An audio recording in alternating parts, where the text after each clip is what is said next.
Bapak Ibu, saudara-saudari keluarga yang terkasih, selamat pagi semuanya.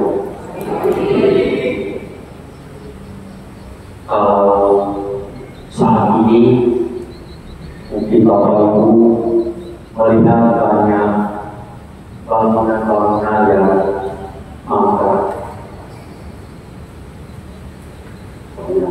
Pemerintah atau bangunan siapapun yang mangkrak. Kadang-kadang pikiran kita ketika melihat bangunan pemerintah yang mangkrak itu pasti yang pertama kali muncul mangkrak karena korupsi. Dalam bacaan Injil pada hari ini, tidak semua oleh penginjil tugas memberikan beberapa kiat atau syarat-syarat untuk mengikuti Yesus. Yesus mengatakan bahwa kalau orang mau mengikuti Aku, maka dia harus mampu untuk memangku salibnya dan mengikuti Aku. Yesus sudah menunjukkan kepada kita semua betapa dia setia, betapa dia memangku salib sampai akhirnya, semuanya untuk keselamatan kita. Maka dia mengatakan, kalau kamu mau mengikuti Aku, syarat yang pertama itu adalah pikul salib.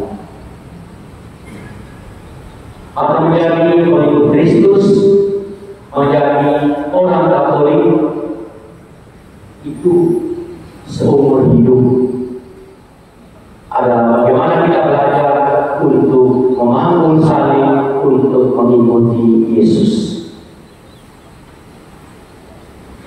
Yesus tidak pernah menjanjikan kepada kita semua bahwa orang yang mengikuti Dia akan baik-baik saja. Orang yang mengikuti Dia tidak akan mengalami yang namanya penderitaan. Tapi semua yang mau mengikuti Yesus harus siap dengan segala macam situasi, termasuk penderitaan, termasuk mengambil salib, termasuk jatuh bangun kita untuk mengikuti Yesus. Kadang-kadang kita melihat beratnya salib saja, karena hidup kita lebih dikuasai oleh tubuh yang fana ini, kata bacaan pertama. Tetapi kalau kita sungguh-sungguh merenungkan bacaan pertama, tubuh kita ini ada yang fana, tapi ada yang kekal.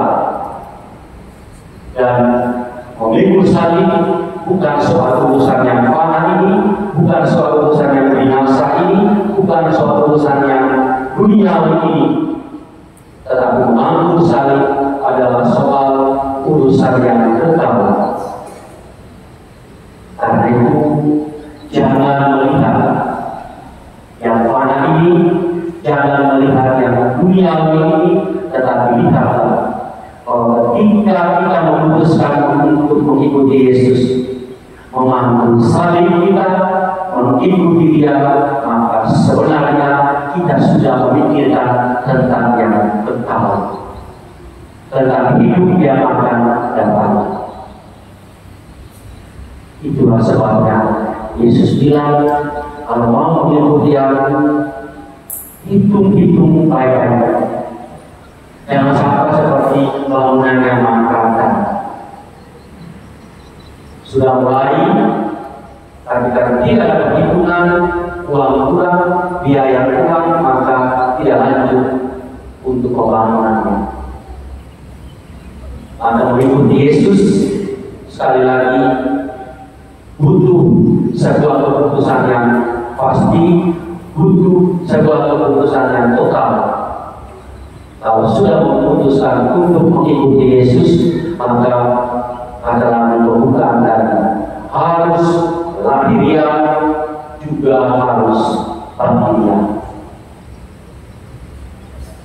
Jangan mengikuti Yesus hanya lahiriah saja, supaya orang bisa lihat saya mengangkat salib, supaya orang bisa lihat saya ke gereja, supaya hari Minggu saya pergi misa. Tetapi lebih dari itu, menjadi Katolik, menjadi pengikut Yesus, itu harus tampak juga dalam sikap batin kita. Dan sikap batin itu akan kelihatan seperti dalam bacaan yang kedua. Santo Paulus mengingatkan kita semua untuk saling menerima sebagai saudara dan saudara. Santo Paulus mengajar kita semua bukan melihat orang lain sebagai budak, orang lain sebagai hamba, orang lain sebagai bawahan, tetapi melihat sesama kita sebagai saudara dan saudari yang harus saya terima, yang makan dengan saya satu meja. Disinilah sebenarnya tantangan kita yang mengikuti Yesus, karena orang Katolik itu gengsinya tinggi. Itu makan dengan karyawati, rasanya itu martabatnya dijadikan. Ngobrol dengan orang yang sederhana, itu rasanya tidak pantas. Ada gengsi orang Katolik itu tinggi, Bapak Ibu. Ya. Maka lewat bacaan kedua tidak diingatkan. Kalau kita mengikuti Yesus, maka usaha kita mengaku salib, menyangkal diri kita itu harus tampak dalam perbuatan kita sehari-hari. Oleh hari ini saya perhatikan umat paroki, orang Katolik, umat Regina Pacis, kalau orang Katolik tetapi perilakunya tidak seperti yang dikatakan oleh Yesus dalam bacaan yang kedua, maka kita perlu renungkan lagi, kita di orang Katolik benar atau tidak. Bapak Ibu saudara-saudari, keluarga yang terkasih, para katekumen, berat jadi orang Katolik. Yesus tidak pernah menjanjikan kepada kalian jalan di atas karpet merah. Yesus juga tidak pernah berjanji kepada kalian kalau ikuti saya aman saja. Tapi Yesus berjanji kalau mau mengikuti saya, panggul salib, pikul salib untuk mengikuti Dia dengan setia. Jangan lihat salibnya, jangan lihat yang mananya, yang duniawinya, tapi lihat yang kekalnya, lihat yang ilahinya. Karena di balik semuanya itu, di ujung dari semua orang, setiap orang yang setia untuk mengambil salib, pasti ada buah-buah manis yang akan dia cicipi.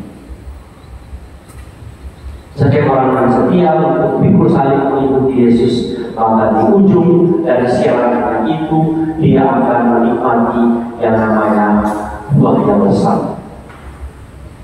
Dia akan mengalami hidup yang kekal.